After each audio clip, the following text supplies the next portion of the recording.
Mi novio me cortó porque soy la hija de una mujer vergonzosa. Lo que él no sabe es que mi madre biológica es la jefa de su madre. Diego y yo salimos durante 2 años. Nos conocimos en un café cerca de la universidad. Él estaba terminando la carrera de Derecho. Yo estaba en mi último año de Administración de Empresas. Todo era perfecto hasta que conoció a mi familia, o más bien, a la que él creía que era mi familia. Verás, a mí me criaron mi papá y mi madrastra, Elena, después de que mis padres se divorciaron cuando yo tenía 3 años. Ella se casó con mi papá cuando yo tenía 5 y me quiso como si fuera su propia hija. Trabaja como cantinera en un club de caballeros porque las propinas son increíbles y con eso está pagando la carrera de medicina de mi hermanastro. Pero esa no es la información con la que me presento. Mi mamá biológica, Victoria, es la directora general, CEO de Industrias Morales, una compañía farmacéutica con 8,000 empleados. Reconectamos cuando cumplí 18 años. Ella paga mi universidad, mi departamento, todo. Pero yo quería que Diego me quisiera por mí misma, no por el dinero de mi madre. Así que nunca la mencioné. Solo le presenté a mi papá y a Elena. La cena iba bien hasta que Diego preguntó a qué se dedicaba Elena.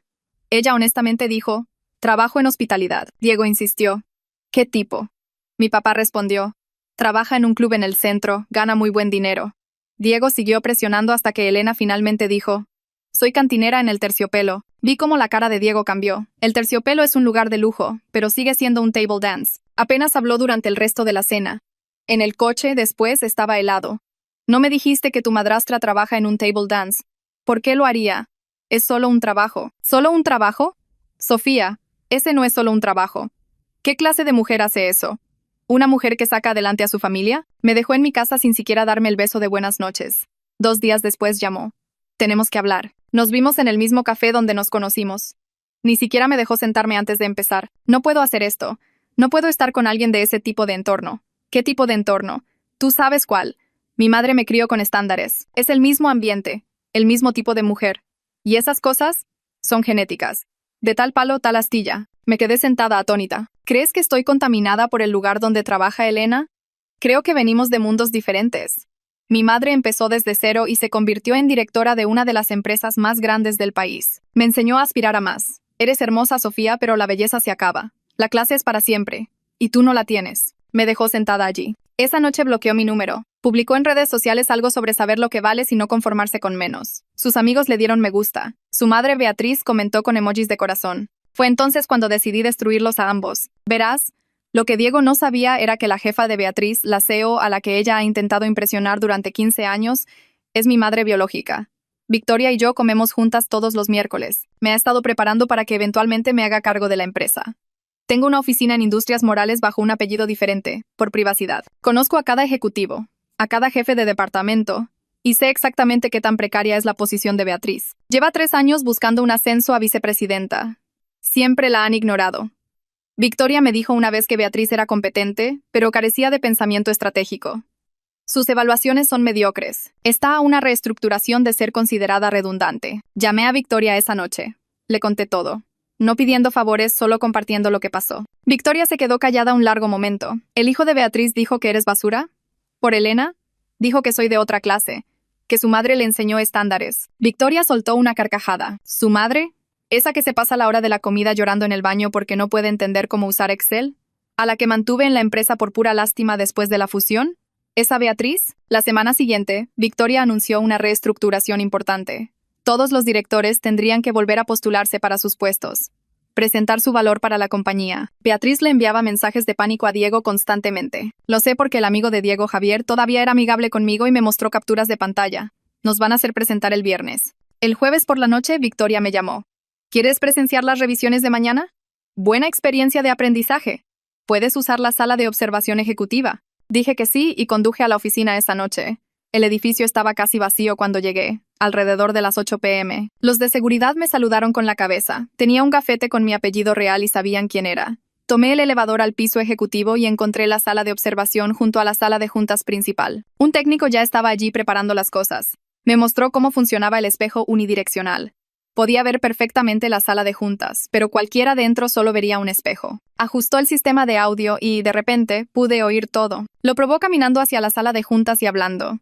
Su voz llegó a través de los altavoces, clara y nítida. Regresó y me explicó los controles. Volumen, opciones de grabación, incluso un botón de pánico si algo salía mal durante las observaciones. Me senté en uno de los sillones de piel frente al cristal y miré la sala de juntas vacía. Mañana, Beatriz estaría allí de pie tratando de salvar su trabajo. Mañana, yo la vería luchar. El pensamiento hizo que algo se retorciera en mi pecho, pero lo aparté. Mi teléfono sonó alrededor de las 9. Victoria. Contesté y me preguntó si todavía estaba en la oficina. Le dije que estaba en la sala de observación. Se quedó callada un segundo. Luego me preguntó si estaba segura de que quería hacer esto. Su voz sonaba cautelosa, como si estuviera preocupada por mí. Le dije que necesitaba verlo. Necesitaba ver qué pasaba. Ella suspiró y dijo que entendía, pero quería que supiera algo. Una vez que viera la carrera de alguien desmoronarse, no podría desverlo. Una vez que viera a Beatriz en su peor momento, esa imagen se quedaría conmigo. ¿Estaba lista para eso? Le dije que sí. Dijo está bien y que me vería mañana. Después de colgar me quedé en la sala de observación una hora más, solo mirando la sala de juntas vacía. Luego me fui a casa. No pude dormir. Me quedé en la cama mirando el techo, pensando en el mañana. Una parte de mí se sentía emocionada. Diego me había llamado basura. Beatriz lo había criado para pensar que la gente como Elena estaba por debajo de él. Ahora Beatriz pagaría por eso. Pero otra parte de mí se sentía mal. ¿Y si esto era demasiado? ¿Y si estaba siendo cruel en lugar de justa? Alrededor de las 3 de la mañana tomé mi teléfono y le escribí a Javier. Le pregunté cómo estaba Beatriz. Respondió de inmediato, como si él tampoco pudiera dormir. Dijo que la mamá de Diego llevaba días llorando. Estaba aterrada. Diego también estaba aterrado, y toda su familia estaba asustada por lo que pasaría. Miré ese mensaje durante mucho tiempo.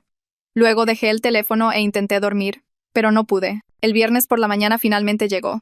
Me levanté temprano y me bañé. Me puse la ropa profesional que guardaba en mi oficina. Un traje sastre negro que me hacía ver mayor. Tacones que añadían 5 centímetros. Me maquillé con cuidado. Me miré en el espejo. Parecía una ejecutiva, como alguien que pertenecía a esa sala de observación. Como la hija de Victoria. Llegué a la oficina a las 7:30. Las presentaciones no comenzaban hasta las 9, but quería estar allí temprano. Fui directamente a la sala de observación y me senté. Observé a través del cristal cómo la gente comenzaba a llegar. Los ejecutivos entraban con café y laptops. Los miembros del consejo tomaron sus asientos en la gran mesa. Victoria entró al final luciendo tranquila y profesional. No miró hacia el cristal de la sala de observación, pero yo sabía que ella sabía que yo estaba allí. La primera presentación comenzó a las 9. Un director que no conocía habló sobre eficiencia operativa. Apenas presté atención. La segunda presentación fue mejor, una mujer que realmente parecía saber lo que estaba haciendo. Entonces fue el turno de Beatriz. La vi entrar a la sala de juntas a las 10:15. Se veía exhausta.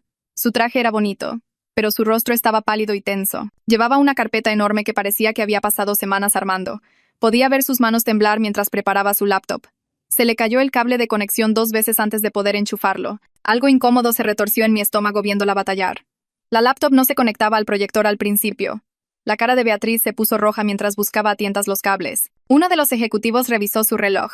Otro le susurró algo a la persona a su lado. Victoria permaneció perfectamente quieta, con una expresión neutral. Finalmente, la pantalla se encendió. Beatriz respiró hondo y empezó a hablar. Habló de sus 15 años en la compañía, todos los proyectos en los que había trabajado. Pero cuando dio ejemplos, sonaban débiles. Pequeños logros estirados para sonar más grandes de lo que eran. Cuando llegó a la sección de visión estratégica, pude notar que la había copiado de sitios web corporativos. Palabras como sinergia, optimización y participación de las partes interesadas. Palabras de moda que no significaban nada específico. Los miembros del consejo comenzaron a hacer preguntas. Preguntas difíciles sobre métricas y resultados específicos. Beatriz tropezaba con sus respuestas. Seguía diciendo cosas como optimizamos el flujo de trabajo y creamos sinergia entre departamentos. Pero cuando le pidieron números, no los tenía. Cuando le pidieron ejemplos específicos, se volvía vaga. Un ejecutivo le preguntó cuál era su mayor logro, y Beatriz habló durante 3 minutos sin responder realmente a la pregunta. Estaba obteniendo lo que quería. Beatriz estaba fracasando, pero verla luchar se sintió diferente a como pensé que se sentiría. No se sentía como justicia. Se sentía como ver a alguien ahogarse mientras todos los demás solo miraban. Después de 45 minutos, Beatriz terminó. Agradeció a todos y su voz sonaba desesperada, como si supiera lo mal que le había ido. Recogió sus cosas demasiado rápido y salió de la sala de juntas, caminando como si intentara no correr. A través del cristal, la vi detenerse en el pasillo. Se recostó contra la pared y se tapó la boca con la mano.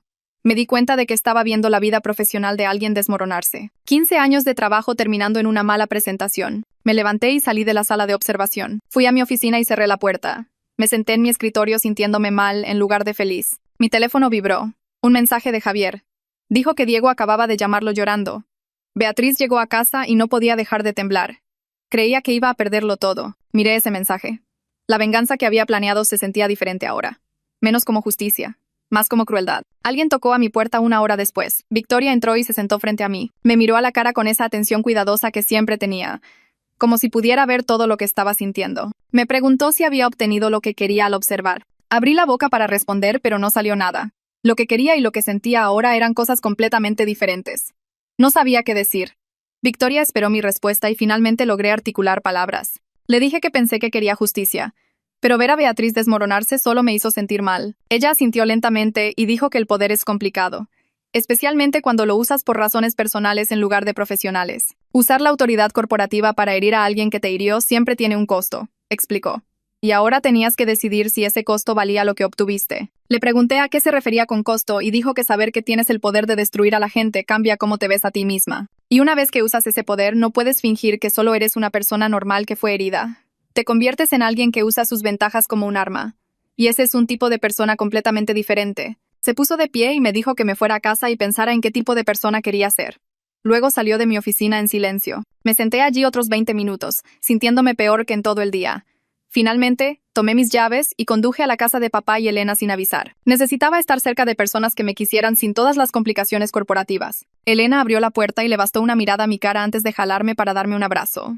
Empecé a llorar sin entender completamente por qué.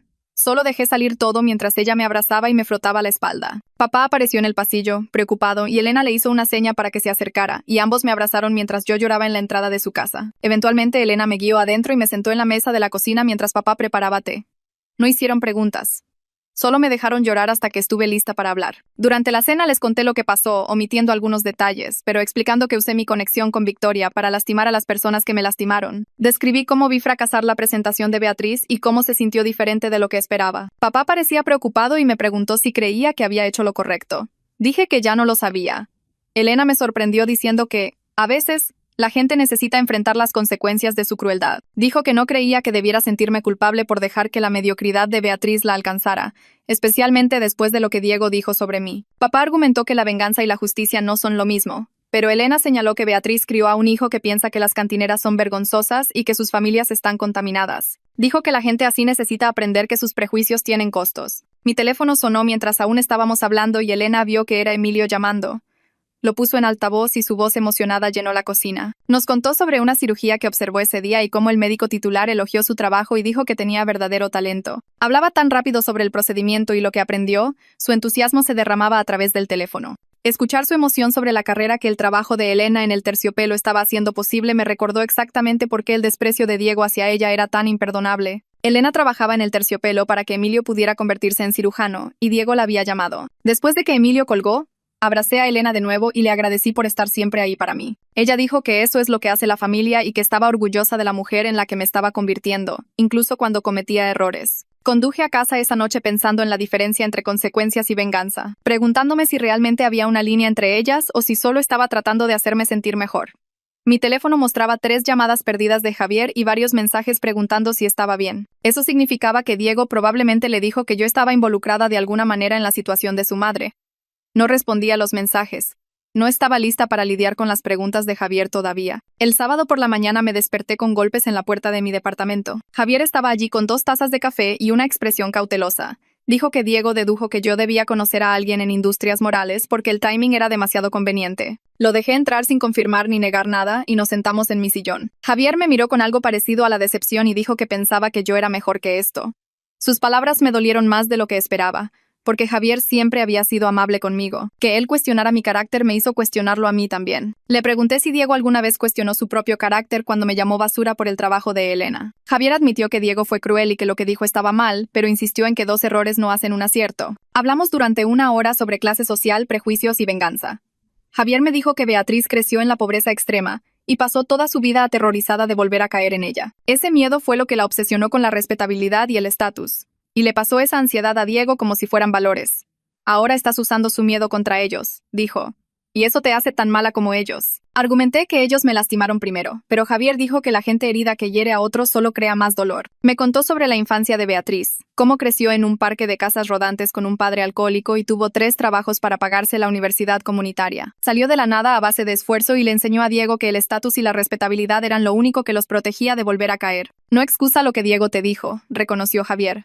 pero explica por qué Beatriz era tan dura con la clase social y por qué Diego absorbió esos valores. Después de que Javier se fue, me quedé sentada con esta nueva información. Ahora entendía la crueldad de Beatriz hacia las personas que veía como de clase baja de manera diferente. No excusaba lo que Diego me dijo ni los valores que Beatriz le enseñó, pero los humanizaba de una manera que complicaba mi ira. Beatriz no era solo una snob que menospreciaba a la gente.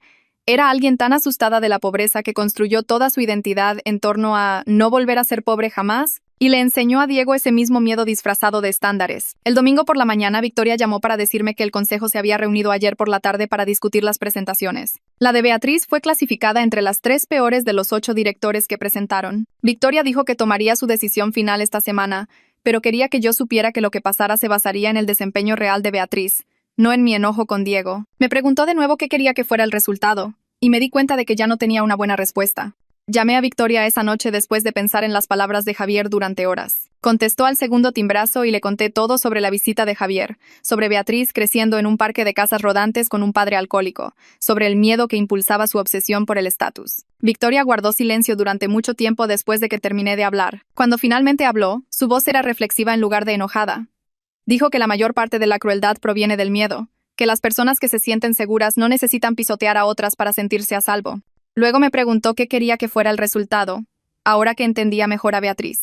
Abrí la boca para responder y me di cuenta de que no tenía ni idea. La ira clara que me impulsó a poner todo esto en marcha se había complicado con la comprensión, y no sabía cómo se veía la justicia cuando podía ver la humanidad de todos. Victoria me dijo que lo pensara y que hablaríamos más pronto. El lunes por la mañana estaba sentada en mi clase de ética empresarial tratando de concentrarme en la lección, pero mi mente seguía dando vueltas a la misma pregunta: ¿cómo se veía realmente la justicia en esta situación? Mi profesora hablaba de responsabilidad corporativa y conflictos de interés, de cómo los líderes tienen que equilibrar obligaciones contrapuestas y tomar decisiones que sirvan a múltiples partes interesadas. Sentí que el universo se estaba burlando de mí directamente. Cada ejemplo que daba parecía diseñado para resaltar exactamente el desastre que yo había creado al mezclar mi venganza personal con el poder corporativo. La estudiante a mi lado tomaba notas detalladas mientras yo solo miraba la pantalla en blanco de mi laptop, incapaz de concentrarme en nada excepto en el peso de la elección que había puesto en marcha. Mi teléfono vibró durante la clase con un mensaje de Javier.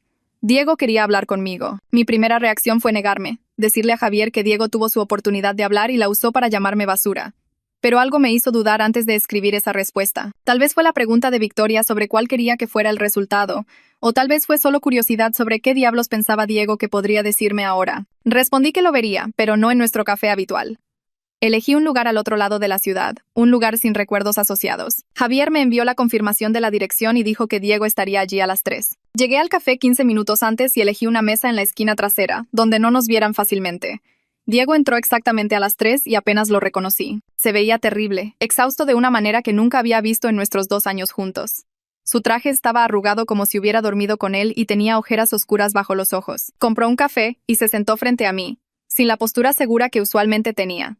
Sus manos temblaban ligeramente mientras ponía su taza en la mesa. Diego empezó a hablar antes de que yo pudiera decir algo. Dijo que sabía que yo estaba conectada de alguna manera con lo que le estaba pasando a su madre, que el timing era demasiado conveniente para ser coincidencia. No estaba allí para rogar, pero necesitaba que yo entendiera lo que esto le haría a su familia. Su padre tenía serios problemas de salud y dependía del seguro médico de su madre. Su hermana menor estaba en la preparatoria y contaba con los ingresos de su madre para pagar la universidad. Si Beatriz perdía su trabajo, toda su vida se desmoronaría. No solo su carrera, sino todo lo que habían construido. Toda la seguridad que su madre había luchado tanto por crear. Me miró con ojos desesperados y pude ver que apenas se contenía. Me quedé sentada escuchándolo hablar sobre la situación económica de su familia y el miedo de su madre y su propia culpa por no entender lo que ella había sacrificado para llegar a donde estaba. Una parte de mí quería gritarle que debería haber pensado en las consecuencias antes de llamarme vergonzosa, antes de decidir que yo estaba contaminada por el trabajo de Elena. Pero otra parte de mí reconoció que él estaba aprendiendo algo doloroso en ese momento. Estaba enfrentando la realidad de que sus juicios tenían costos reales. Que menospreciar a la gente podía volverse en su contra y lastimar a las personas que amaba. Quizás ese era el punto desde el principio. No destruir a Beatriz, sino hacer que Diego viera lo que realmente significaba su prejuicio. Le pregunté a Diego si entendía por qué lo que me dijo fue tan cruel. Se quedó callado mucho tiempo, mirando su taza de café y sin mirarme a los ojos. Finalmente, admitió que nunca pensó en Elena como una persona real con su propia dignidad y razones para sus elecciones. Vio su trabajo e hizo suposiciones sobre su carácter, sobre quién era ella como ser humano. Y me hizo lo mismo a mí. Me juzgó por asociación en lugar de conocerme. Dijo que ahora estaba avergonzado de eso. Que ver a su madre enfrentar el juicio de personas que no conocían su historia completa le hizo darse cuenta de lo que nos había hecho a Elena y a mí. Hablamos durante 2 horas y Diego lloró en un momento. Realmente lloró sentado en ese café. Lo vi enfrentar sus propios prejuicios y me di cuenta de que esto era más satisfactorio que ver la carrera de su madre desmoronarse. Esto era lo que realmente quería, que él entendiera lo que había hecho y sintiera el peso de ello. Me preguntó si había algo que yo pudiera hacer para ayudar a su madre.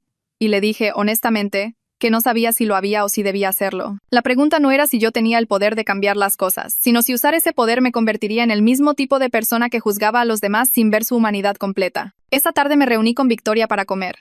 Nuestra reunión habitual de los miércoles se adelantó al lunes debido a todo lo que estaba sucediendo. Nos sentamos en su mesa habitual en el comedor ejecutivo y le conté mi conversación con Diego. Escuchó atentamente sin interrumpir. Su rostro mostraba esa expresión de CEO de asimilar información y procesarla. Cuando terminé me preguntó cuál creía que debería ser el destino de Beatriz. Me recordó que como futura CEO enfrentaría este tipo de decisiones constantemente. Decisiones donde no había respuestas perfectas y tendría que desarrollar mi propia forma de pensar sobre lo que era justo. La ética no estaba en un libro de texto. Estaba en descifrar cómo equilibrar la justicia con la misericordia cuando las vidas de personas reales estaban en juego. Le dije a Victoria que pensaba que Beatriz debía enfrentar consecuencias reales por ser mediocre en su trabajo durante 15 años, por conformarse con ser competente en lugar de excelente, pero no quería ser la razón por la que fuera completamente destruida. Había una diferencia entre rendición de cuentas y venganza, y necesitaba mantenerme en el lado correcto de esa línea, incluso si Diego no lo había hecho. Victoria asintió lentamente y dijo que esa era una distinción madura. Dijo que había estado pensando en opciones que hicieran a Beatriz rendir cuentas sin devastar a su familia, formas de abordar los problemas de desempeño sin usar el poder corporativo como un arma personal. Victoria explicó que había una vacante en su oficina satélite en otro estado, un movimiento lateral que mantendría el salario y los beneficios de Beatriz, pero la eliminaría de la vía de promoción en la que de todos modos no lograba avanzar. Sería una señal clara de que la sede central no la veía como material de ejecutiva, un descenso en términos de estatus y prestigio, pero no sería un despido y la alejaría de la política corporativa que manejaba terriblemente mal. La oficina satélite necesitaba a alguien competente para gestionar las operaciones. Ella tiene trabajos respetables, construyó una carrera de verdad, es directora de operaciones en industrias morales. Ese es el tipo de familia con la que necesito estar. No, lo que sea tu situación. ¿Estás rompiendo conmigo porque mi madrastra sirve tragos? Estoy rompiendo contigo porque claramente vienes de otra clase de gente. ¿Qué pensarían mis colegas? ¿Mi familia? ¿Qué estoy saliendo con una chica cuya figura materna baila por dinero? Ella no baila. Sirve bebidas. Victoria dejó su tenedor y me miró a los ojos con esa expresión de CEO que pone cuando está siendo completamente honesta. Ambas cosas, dijo. Beatriz no merecía seguir compitiendo por puestos de vicepresidenta que nunca obtendría. Sus evaluaciones de desempeño lo demostraron durante 15 años. Pero tampoco era lo suficientemente incompetente como para despedirla sin más. Y una vez que usas ese poder, no puedes fingir que solo eres una persona normal que fue herida. Te conviertes en alguien que usa sus ventajas como un arma. Y ese es un tipo de persona completamente diferente. Se puso de pie y me dijo que me fuera a casa y pensara en qué tipo de persona quería ser. Luego salió de mi oficina en silencio. Me senté allí otros 20 minutos, sintiéndome peor que en todo el día. Finalmente, tomé mis llaves y conduje a la casa de papá y Elena sin avisar. El miércoles por la tarde llegó y yo estaba en mi oficina cuando la asistente de Victoria envió el correo electrónico a toda la empresa anunciando las decisiones de la reestructuración. Lo abrí en mi laptop y leí la lista de cambios. 2 directores fueron despedidos por completo, sus puestos eliminados. Otros 3 fueron ascendidos a nuevos roles con mayores presupuestos y equipos. Y a Beatriz se le ofreció el puesto de la oficina satélite en otro estado. Y Beatriz podía hacer ese trabajo, simplemente no el papel de liderazgo estratégico que había estado buscando. Era una solución que servía a las necesidades de la empresa y al mismo tiempo reconocía que Beatriz tenía una familia que dependía de sus ingresos. Miré a Victoria al otro lado de la mesa e hice la pregunta que había estado en mi estómago desde que explicó el plan de la oficina satélite. ¿Esto es realmente por el desempeño de Beatriz, o lo estás haciendo por mí? Mi mamá está llorando, pero también aliviada, decía el texto. Tenía tanto miedo de que la despidieran por completo que conservar su trabajo se sintió como ganar. Aunque todos saben que en realidad es un descenso de categoría, la familia de Diego estaría bien económicamente, aunque tuvieran que mudarse a un nuevo estado y empezar de cero en otro lugar. Javier añadió su propio mensaje debajo de la captura de pantalla diciendo que Diego sabía que, de alguna manera, esto era misericordia de mi parte. Que yo podría haber presionado para algo peor y no lo hice, y que él estaba tratando de entender por qué mostré bondad a personas que habían sido crueles conmigo. Miré mi teléfono durante mucho tiempo antes de dejarlo sin responder. Los siguientes días pasaron en una extraña neblina en la que iba a clases y estudiaba para los finales, pero seguía pensando en lo que había sucedido. Tenía el poder de destruir a Beatriz por completo y elegí no usarlo. Diego me lastimó profundamente cuando me llamó vergonzosa y dijo que no tenía clase. y Beatriz le enseñó los valores que lo hicieron pensar de esa manera sobre gente como Elena. Pero arruinarlos por completo no me habría hecho sentir mejor por más de un momento. La satisfacción que pensé que obtendría de la venganza resultó ser hueca en comparación con la sensación de elegir la misericordia en su lugar. Me di cuenta de que tener la capacidad de lastimar a alguien no significa que debas hacerlo.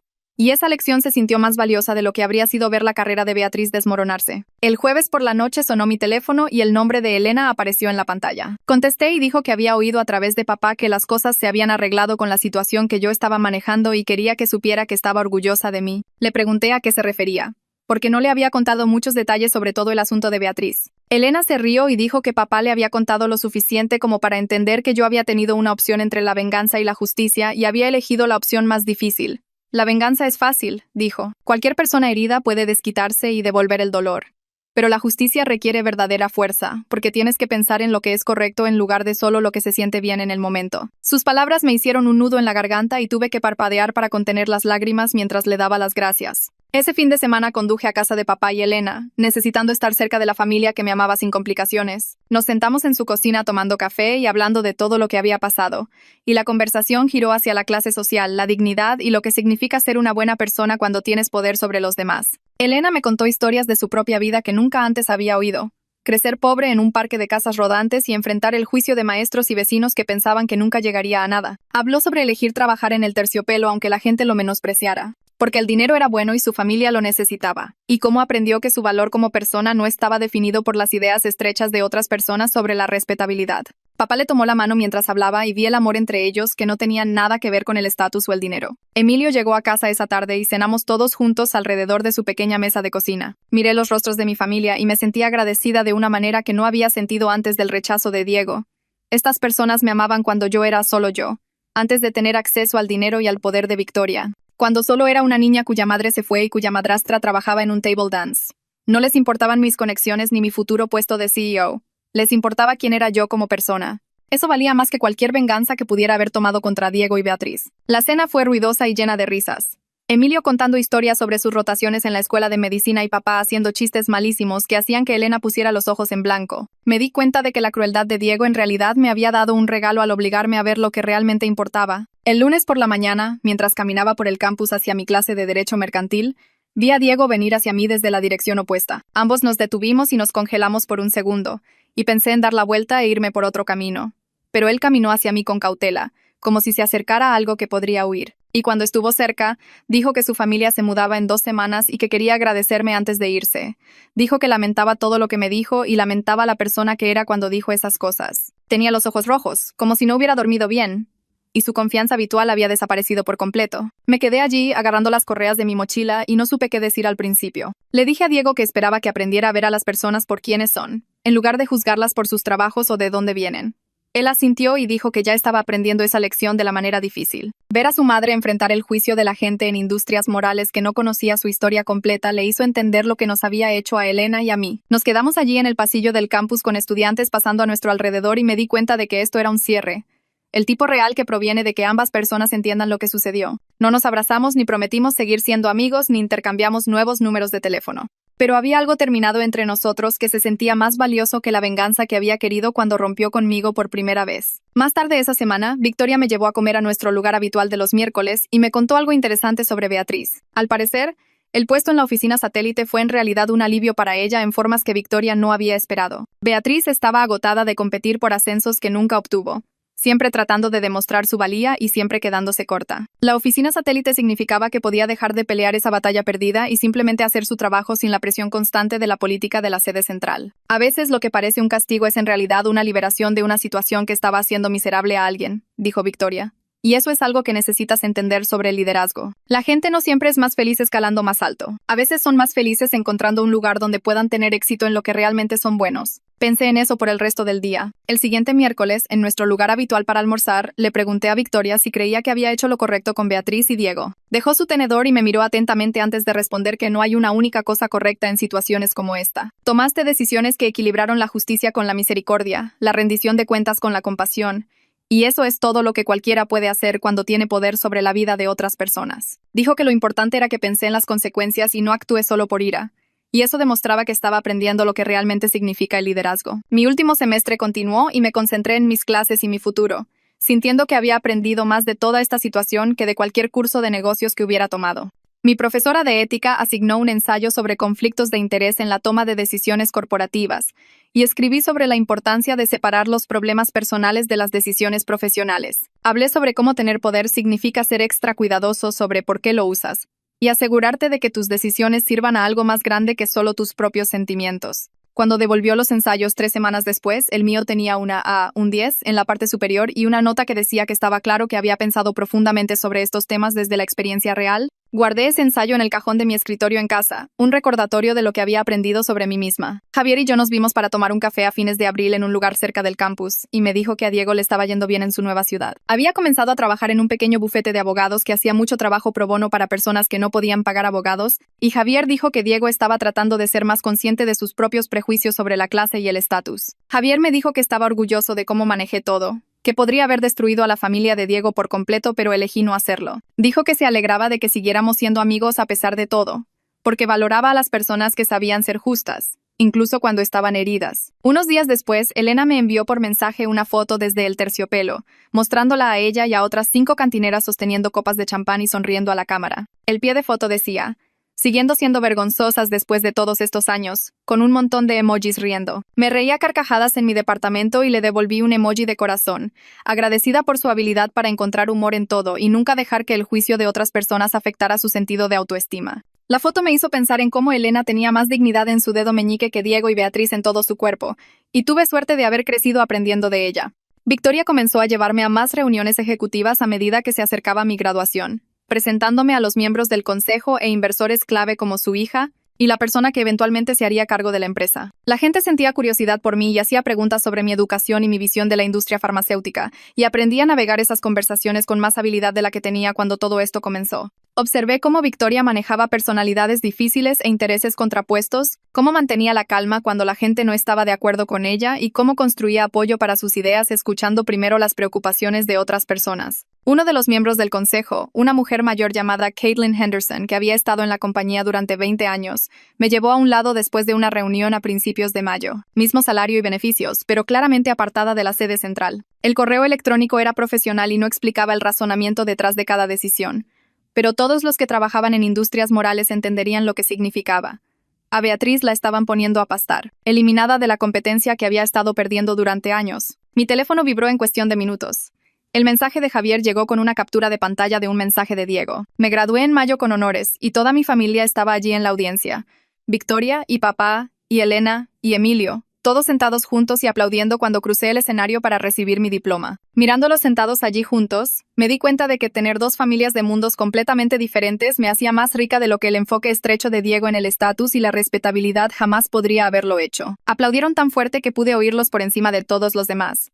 Y cuando miré sus rostros, vi orgullo y amor genuinos que no tenían nada que ver con mi futuro puesto de CEO o el dinero de Victoria. Esa noche todos fuimos a cenar a un bonito restaurante en el centro, y Victoria hizo un brindis sobre la familia y las segundas oportunidades, y la importancia de ser fiel a uno mismo sin importar lo que piensen los demás de tus circunstancias. Papá añadió que estaba orgulloso de la mujer en la que me había convertido, alguien que sabía ser fuerte y amable al mismo tiempo. Elena dijo que siempre supo que yo iba a hacer grandes cosas, y que estaba feliz de haber sido parte de mi viaje, incluso si algunas personas pensaban que no era lo suficientemente buena para criar a alguien como yo. Emilio les contó a todos sobre su próxima residencia en un hospital de la ciudad, un puesto por el que había trabajado increíblemente duro. Le agradeció a Elena por hacer posible su carrera de medicina a través de su trabajo en el Terciopelo, diciendo que sabía que ella había sacrificado su propio orgullo a veces para darle oportunidades. Observé el rostro de Victoria mientras Emilio hablaba, y vi un respeto genuino allí por las elecciones de Elena y su fortaleza. Cualquier juicio que Victoria pudiera haber tenido sobre el trabajo de Elena había sido reemplazado por el reconocimiento de su sacrificio y el amor que motivaba todo lo que hacía. Comencé a trabajar a tiempo completo en Industrias Morales en junio, uniéndome oficialmente al programa de desarrollo ejecutivo que me prepararía para eventualmente asumir el cargo de CEO. Mi oficina era más grande ahora,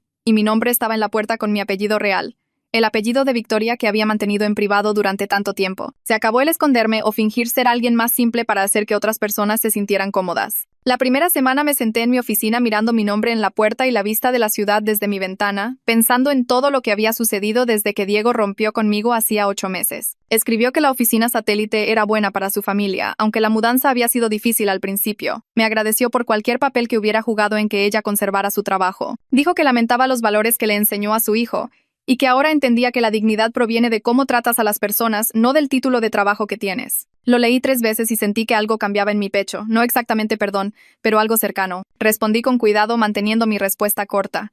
Reconocí su disculpa y le deseé lo mejor a su familia en su nueva ciudad. Después de enviarlo, me quedé mirando el mensaje enviado y me di cuenta de que este intercambio de correos electrónicos era probablemente lo más cerca que estaríamos de una resolución real. Algunas heridas no se pueden sanar por completo, pero se pueden reconocer y dejar a un lado. Y eso se sintió como suficiente. Victoria y yo almorzamos en agosto en el mismo restaurante donde siempre nos veíamos los miércoles. Ella pidió su ensalada habitual y yo pedí pasta, y me miró al otro lado de la mesa con esa expresión de CEO que ponía cuando estaba a punto de decir algo importante. Me dijo que había estado pensando más seriamente en la planificación de la sucesión, y que quería empezar a transferirme algunas responsabilidades en los próximos años. Sería la CEO más joven en la historia de Industrias Morales cuando llegara el momento, pero estaba segura de que yo estaba lista. Me sentí emocionada y asustada al mismo tiempo, pensando en dirigir una empresa con 8,000 empleados. El resto del verano lo pasé aprendiendo el negocio farmacéutico desde adentro, no solo sentándome en reuniones, sino entendiendo realmente cómo funcionaba todo. Visité plantas de fabricación en 3 estados diferentes y me reuní con jefes de departamento y caminé por laboratorios donde los investigadores desarrollaban nuevos medicamentos. Un científico me mostró un fármaco que estaban probando y que podría ayudar a personas con una enfermedad rara, y entendí por primera vez que esta empresa realmente cambiaba la vida de las personas. Era grande, aterrador y emocionante a la vez. Saber que eventualmente yo dirigiría todo esto. Papá y Elena visitaron mi departamento en septiembre, pedimos pizza y nos sentamos en mi sillón hablando de cuánto había cambiado en el año desde que Diego rompió conmigo. Papá dijo que a veces las peores cosas que nos pasan nos llevan a los mejores resultados, y tuve que estar de acuerdo en que perder a Diego me llevó a encontrarme a mí misma. Elena miró alrededor de mi departamento con sus muebles bonitos y grandes ventanas, y dijo que estaba orgullosa de cómo había crecido en mi vida en lugar de dejar que me abrumara. Hablamos sobre Diego y Beatriz y toda la situación.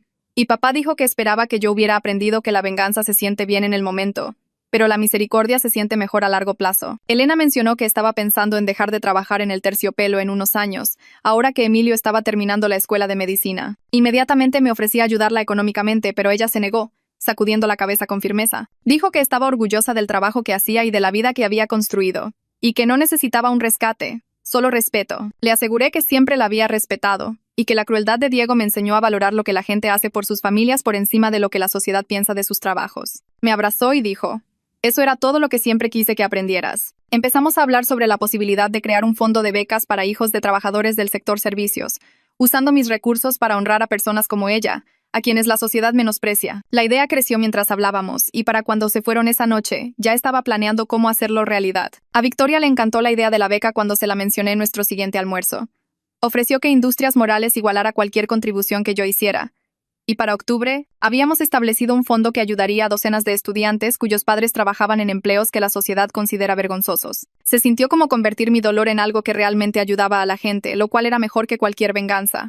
Establecimos el proceso de solicitud y contratamos a alguien para que lo administrara, y me sentía orgullosa cada vez que pensaba en niños que obtenían dinero para la universidad porque sus padres trabajaban duro en trabajos como el de Elena. Javier me envió un mensaje en noviembre diciendo que Diego estaba saliendo con alguien nuevo, una defensora de oficio que trabajaba con clientes pobres que no podían pagar abogados caros. Dijo que Diego parecía realmente diferente ahora, como si hubiera aprendido algo importante sobre juzgar a la gente. Me alegré por él de una manera distante, contenta de que la lección que aprendió no fuera solo sobre tener miedo a las consecuencias, sino sobre un crecimiento real como persona. Me encontré con Diego una vez más durante el Día de Acción de Gracias cuando estaba visitando a Javier y coincidimos en el mismo café. Tuvimos una breve conversación que fue amigable pero no cercana, de pie junto al mostrador con nuestras bebidas. Me contó sobre su trabajo en el nuevo bufete de abogados y su novia que lo inspiraba a tomar más casos pro bono. Pregunté por la mudanza de su madre a la oficina satélite, y le conté sobre mi rol en Industrias Morales y el fondo de becas que Elena y yo creamos juntas. Él mira hacia su taza de café y luego me mira a mí.